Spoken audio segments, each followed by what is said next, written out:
Salut mes petits poulets, on est le 6 décembre, c'est Romy, on est parti pour notre petit tour des marchés ensemble.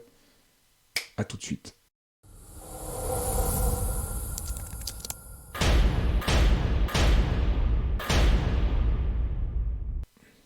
Alors les gars, on est parti comme tous les matins, on va se faire une petite routine. Déjà, j'espère que tout le monde va bien, que vous avez passé une bonne nuit. Je vous raconte ma live 2 minutes. Mais moi, je suis debout depuis 3 heures du matin. Alors j'avoue, je me lève tôt, mais là, c'est quand même pas fait exprès. J'ai un des enfants qui a passé une mauvaise nuit. Bref, tout va bien. Du coup, je veux prendre mes petites notes pépouze pour savoir qu'est-ce qu'on tourne aujourd'hui. Et je vais aller chercher ça dans, je sais pas où elles sont, notes de débrief du mercredi 6. C'est parti les gars, on est chaud, cette fois c'est la bonne. On attaque comme à chaque fois. On va se catcher l'Asie et on va regarder ce qui se passe. Du coup, hier, qu'est-ce qu'on se dit? Le Japon. Le Japon. Hier, alors on attaque toujours sur les grosses unités de temps et on va déplier vers les petites unités de temps. On fait toujours comme ça.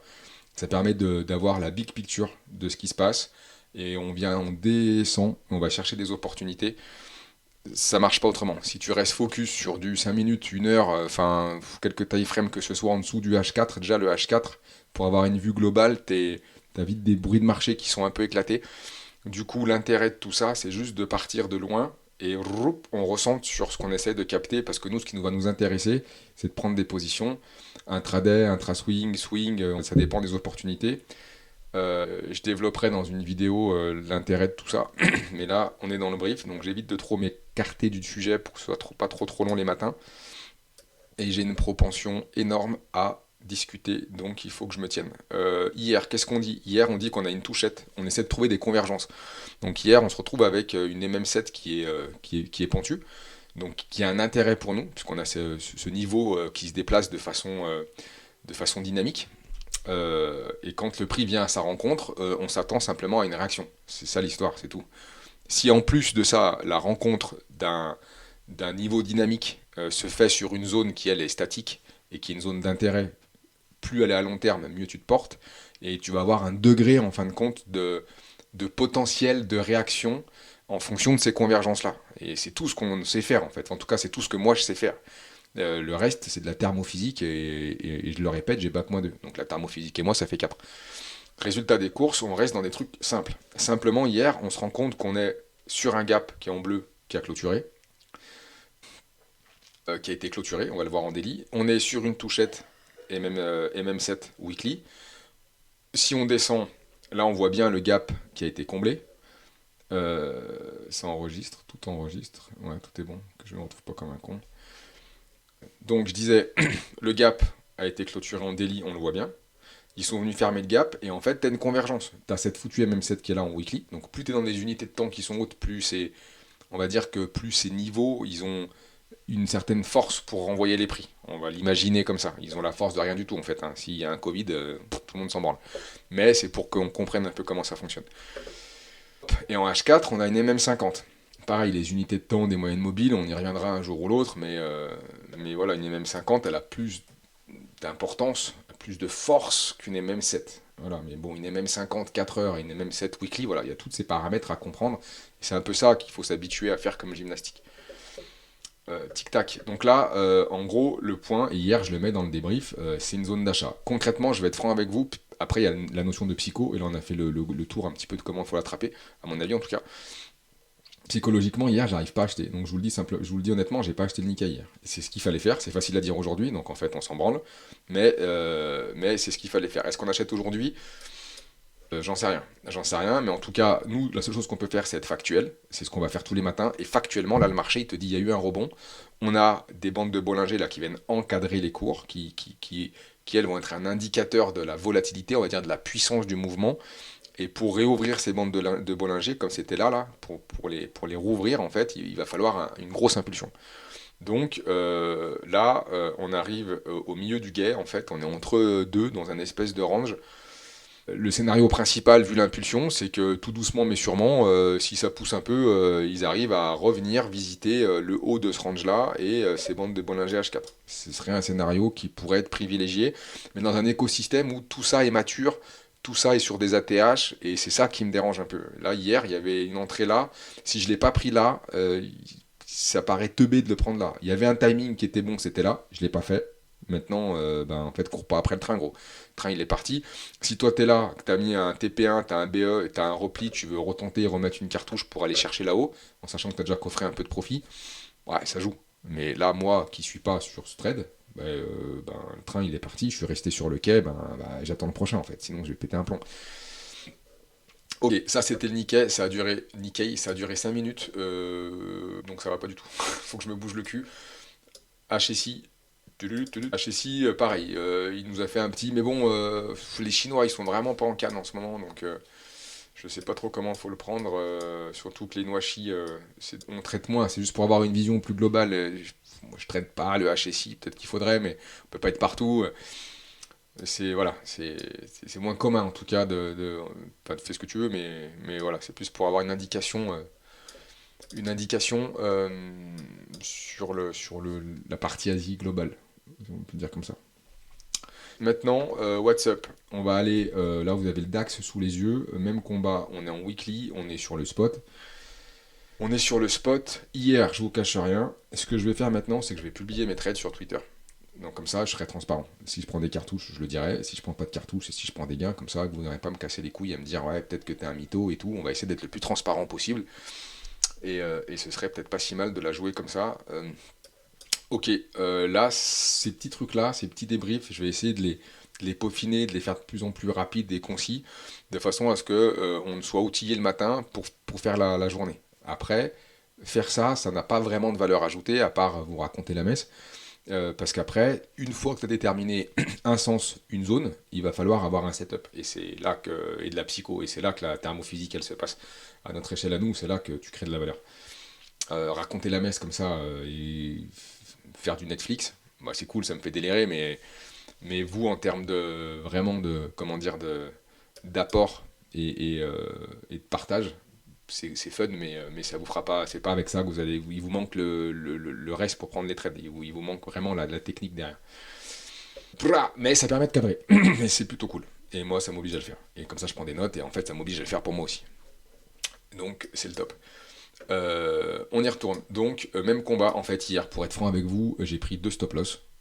J'ai fait une erreur, parce que dans le brief, je dis que clairement, le DAX, c'est un TGV qu'il ne faut pas se mettre en face. Et en fait, il y a un pauvre repli éclaté, mais je vais vous faire voir, il n'y a aucun sens, il n'y avait pas de signal. Techniquement, le DAX m'a dit achète. Moi, j'ai voulu voir qu'il fallait le vendre en fait, parce que dans ma psycho, je me retrouve coincé là-haut et acheter des ATH, c'est pas éclaté quand même, on va pas le faire. Donc on n'a pas le timing, en vrai. On n'a pas le timing ni pour la vente, ni pour l'achat. Ça veut juste dire qu'il faut rester à l'écart, c'est tout, terminé, bonsoir. On peut pas être tout le temps, il y a des fois, il faut ne pas être sur les marchés. Hier, il y avait un trade à faire, c'était Nikkei à l'achat. Et vu qu'il était antagoniste aux autres, je t'avoue que je suis pas arrivé à le faire. Donc, qu'est-ce qu'on voit là? On voit les MM7. Plus le cours il est en mode fusée, plus c'est une crypto en fait. Parce que là, c'est presque une crypto en fait. Hein. Tout le monde se fout de la gueule du Bitcoin, mais en fait, le truc c'est pareil. Là, en fait, ils te font des V-bottom, les mecs qui ont. C'est des ouf. Mais il n'y a pas de sens à dire que c'est des ouf, on s'en branle. Ils font comme ça, et toi, tu peux pas faire autre chose que tu subis de toute façon, donc autant l'accepter. Donc on voit là il y a eu quelques jours en arrière, on a essayé d'avoir une reprise de cette MM7. Mais là on est dans du daily en fait. Mais tu te rends compte si on descend, c'est pour ça que je vous dis que là pour l'instant il y a pas de signaux. Le DAX, faut être honnête, le truc il est to the moon. Le truc s'est pris pour un shitcoin en fait. Le DAX se sent shitcoin en fait. Il se dit c'est cool, je vais aller me faire shitcoiner la gueule, je vais monter tout de moon en fait. Bah vas-y, qu'est-ce que je te dis en fait. C'était difficile à prévoir, c'est pas l'idée de prévoir, mais c'était pas un scénar qui était. C'est un V-bottom de ouf. De ouf. Le truc est une crypto. Bref.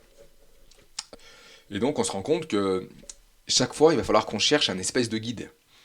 Et en fonction de la phase de marché et de la vélocité du mouvement, tu as les bandes de Bollinger qui t'aident et tu vas monter ou descendre sur tes time frames en fait de tes moyennes mobiles. Et donc là, on est on est de toute façon MM7. Donc MM7, casse-toi pas la tête, le truc il est comme ça. Donc il va falloir rompre à un moment un de ces niveaux-là qui va nous indiquer que ça cale. C'est en train de caler. Et après, à nous de déterminer si ça cale pour repartir ou si ça cale pour descendre. À la fin, tu n'as que 2 scénars. Tu montes ou tu descends. Et là, moi, mea culpa, hier j'ai fait un trade sur le DAX, j'ai pris un stop loss. Et j'ai été con parce qu'hier j'ai dit quoi? J'ai dit le Nikkei, il y a un point d'achat. Le plus faible de tous, c'est le S&P. Et j'ai pris un stop aussi sur le S&P parce qu'en fait, le S&P, j'ai pris 2 stops en fait hier. Et ça fait partie du jeu, ça va, c'est cool, j'ai dormi comme il faut, tout va bien, money management géré, ça fait partie du jeu.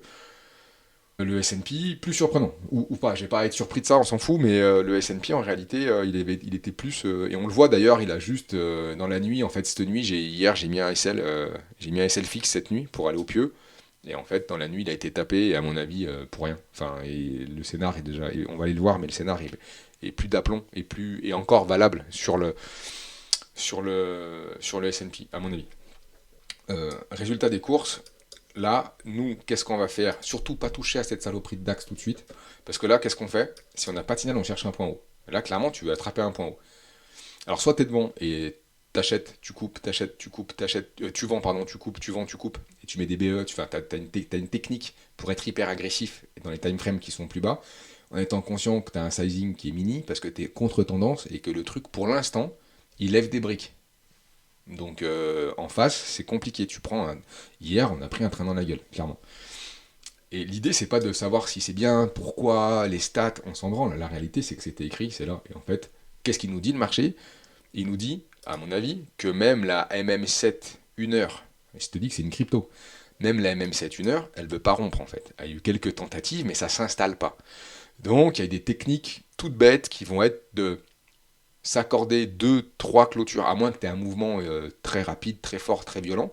À ce moment-là, tu essaies d'attraper quelque chose en route, entre guillemets, parce que tu es sur une zone. Moi, en tout cas, on va attendre l'ouverture du spot, du marché du spot, à 9h, voir ce qui se passe. Avant ça, je vais rien faire, en fait, parce que c'est éclaté. Et donc, on voit que dans les grosses unités, les bébés, elles sont ouvertes. Enfin, on voit très bien l'orientation de ce truc-là est dingo. Enfin, pas dingo, mais puissante. Donc, même en 15 minutes, on voit que les bandes de Bollinger, elles sont encore ouvertes et tout. Donc, même la MM7 15 minutes, elle lâche pas l'affaire. Du coup, pour se sécuriser, je toucherai pas à ce truc-là avant qu'on ait rompu, ou moins qu'on se soit installé à peu près correctement, et on tentera en dessous d'une MM7 1 heure.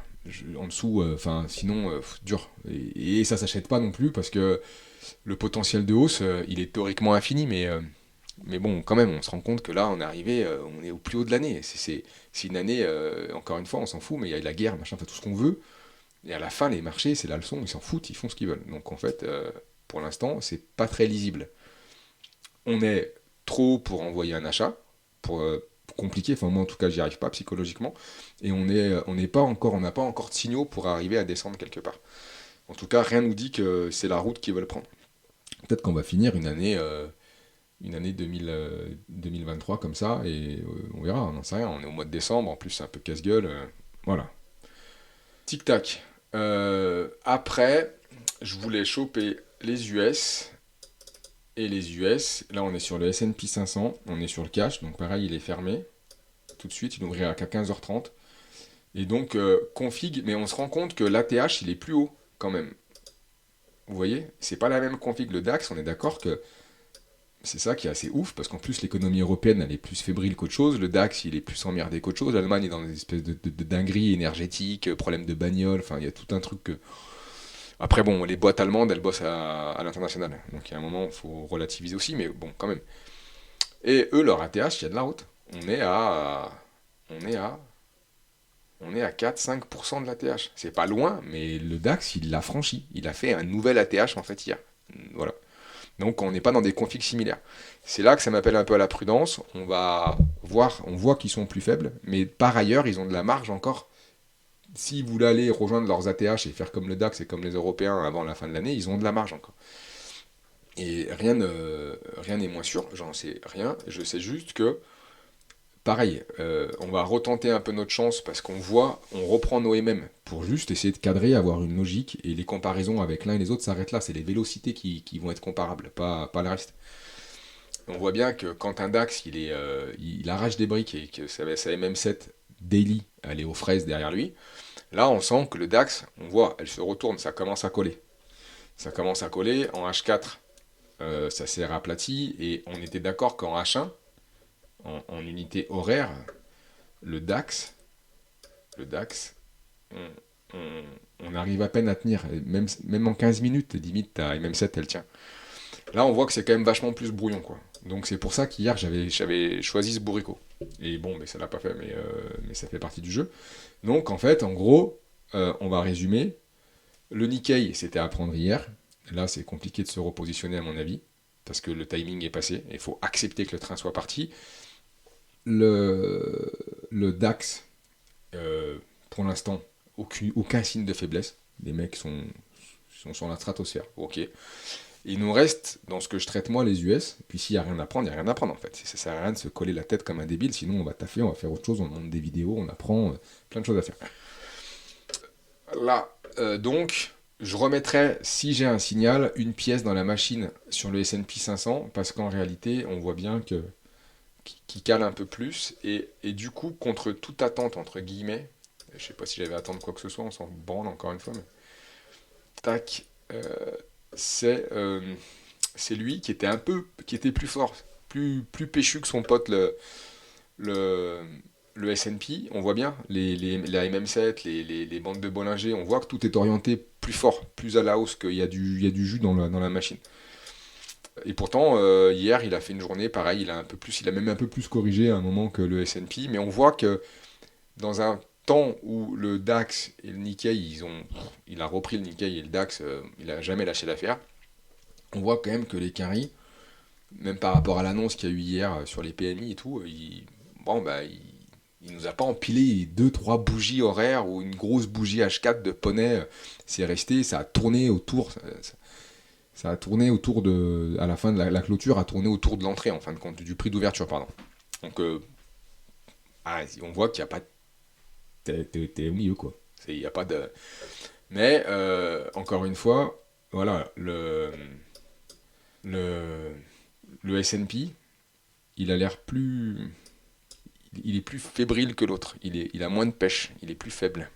Donc, autant s'attaquer, quitte à vendre, autant vendre les plus faibles et acheter les plus forts. Et sauf que là, les achats sont pas de mise, à mon avis. Enfin, mon avis vaut rien, encore une fois. Moi, je vous incite à faire le vôtre et je vais essayer de vous donner des armes pour comprendre comment moi je fais mon truc, en fait. Donc, du coup, on a fait ça. Il faut absolument que je me bute avec le Nasdaq parce que je le fais moins en ce moment. Je sais pas, il m'a saoulé, mais je vais reprendre. Comme ça, on aura à terme, tous les matins, un petit tour d'horizon chez les Asiates. Nous, l'Europe, moi je fais que le DAX. Et après, on a les trois indices US. Et ça fait déjà du boulot. Et on va aller voir le Bitcoin, parce que là, je vous en parle pas depuis le début de ces vidéos, mais pareil, les cryptos, on s'en occupe même bien. Et le Bitcoin, même combat. Il a surpris tout le monde. Moi, j'en ai pris un peu plus bas, mais pas autant que. Enfin voilà, je vais pas vous mentir. Personne n'a fait all-in là, en fait. C'est compliqué de l'intégrer comme ça. Ou alors, si tu l'as fait, t'as eu de la chatte. Et puis tant mieux pour toi, mais fais gaffe parce que, encore une fois, la chatte, ça se reproduit difficilement quand même. Et pareil, on a une grosse zone là. On voit qu'on est dans des histoires de zones qui sont statiques avec des indicateurs qui vont être dynamiques, qui vont nous emmener sur ces zones-là et qui vont réagir dans ces zones-là. Résultat des courses, on est dans le même schéma que je vous disais que le DAX c'est une crypto, je déconne pas. Parce que là, on voit carrément la MM7 Weekly, donc il nous fait un départ un beau départ. Et j'ai juste peur de la narrative, parce qu'après, il y a la price action à comprendre, que quand tout le monde là se dit c'est to the moon, ça veut pas dire qu'il va aller à la cave, hein. Ça veut dire que, est-ce que c'est maintenant qu'on le paye? Ben non, c'est pareil. C'est là que t'es en FOMO, en fait. T'es en train de dire, waouh, le Bitcoin, ça y est, le bull run. Calme-toi. Calme-toi, calme-toi. De toute façon, le bull run, personne ne t'enverra un texto quand il va partir, casse-toi pas la tête. Personne ne sait si c'est maintenant ou pas. Tout ce qu'on peut faire, c'est être factuel, encore une fois. Et factuellement, on se retrouve de nouveau avec ces moyennes, ces prix dynamiques, ces indicateurs dynamiques sur des zones statiques. Et on voit que le super trend qui est statique, enfin, qui est dynamique, mais qui est une autre façon de faire, on est arrivé sur un super trend en monthly. On se rend compte qu'on a un gros plat, si je vire mon petit truc là, et qu'on l'a atteint, et que là on est en monthly, et qu'on a fait une super recovery, c'est cool. Là personne n'en voulait, c'est toujours pareil, hein. Là t'en voulais pas, et là maintenant tu veux l'acheter. Ben non. Alors dans un monde idéal, il fallait l'acheter là et le vendre maintenant. L'acheter là, j'y suis pas allé non plus. Mais on se rend compte que psychologiquement, c'est hyper intéressant. Parce qu'en fait, t'es toujours à l'envers. C'est pour ça que les noobs, ils se font toujours faire le cul. Parce que t'es à l'envers tout le temps. Tout le temps. Parce que psychologiquement, toi, ton cerveau, il te dit surtout vends ici, t'as peur. Et après, t'as la grid. Et là, ton cerveau, il te dit achète maintenant, je vais être riche. Mais en fait, c'est ni l'un ni l'autre, c'est un putain de juste milieu. Au mieux, tu vas acheter par là si t'es une machine, et tu vas vendre plus ou moins par là une partie. Enfin, tu vois, c'est que des scénarios que tu peux mettre en place et une gestion de tout ça, en fait. C'est rien d'autre. Tu peux pas avoir le point bas ici et tu n'auras pas le point haut. Les mecs qui l'ont fait, c'est des chatards, en fait. Tu peux t'approcher de ça, tu peux avoir des techniques qui vont te permettre de sortir à bon compte, mais si tu veux le point haut, tu vas sûrement te faire mettre le cul, quoi. J'en suis où? Après, j'arrête, c'est trop long.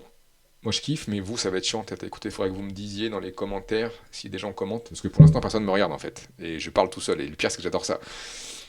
Ok. Donc, pareil, le Bitcoin, on va caler une table avec le coin pour l'instant. Parce que en fait, le mouvement, le gros du mouvement en weekly a l'air d'être passé. Parce qu'on arrive on est sur les bandes de Bollinger weekly bon, qui sont ouvertes, soit. Mais on a quand même un super trend. On a une zone. Donc, il y a peut-être moyen d'aller gratter encore un peu. Mais voilà, c'est ni le moment de shorter, parce qu'il n'y a rien qui te dit, là t'as une brique d'une semaine là, qui est debout, toute verte, donc elle te dit surtout pas de vendre. Mais moi pareil, compliqué d'acheter là. On peut acheter sur un repli.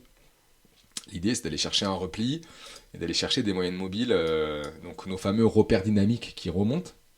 Quand ils vont se rencontrer, en fait, il peut y avoir une réaction. C'est ce qu'on essaie, pas d'anticiper, c'est pas le mot, mais c'est ce qu'on essaye de jouer avec un money management qui va derrière. Donc par là, on peut peut-être essayer d'aller se chercher là. Peut-être que tu vois, ils vont faire une petite poussée urticante là au-dessus, histoire d'aller récupérer des stops un peu, si des mecs se sont mis à la vente, et puis ils vont balayer peut-être un peu la zone, et c'est pas impossible qu'en daily on se retrouve dans un espèce de rectangle comme ça. Je vais le tracer maintenant, puis on verra bien de toute façon.